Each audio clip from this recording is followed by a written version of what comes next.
porque são em muito maior abundância. Por que que os herbívoros precisam dos carnívoros?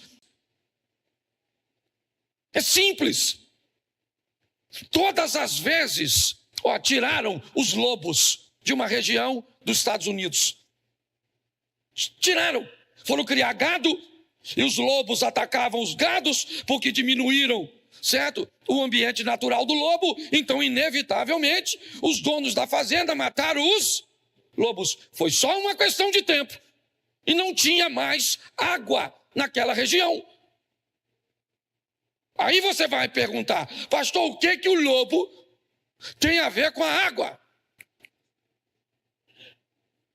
Aparentemente, nada. Bom, se não tem lobo, enquanto o lobo estava inserido, o gado e os animais, eles tinham que percorrer um caminho, certo? Para que pudesse fugir das presas.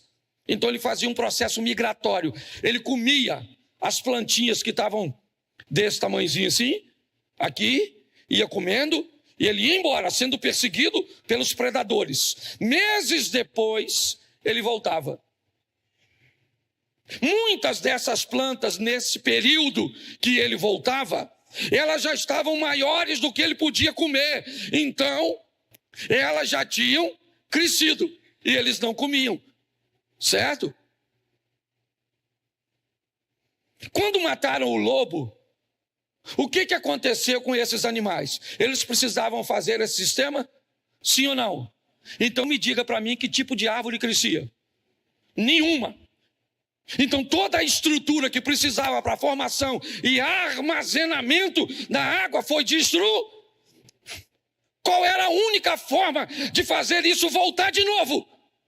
Trazer o lobo de volta. Porque Deus fez tudo perfeito.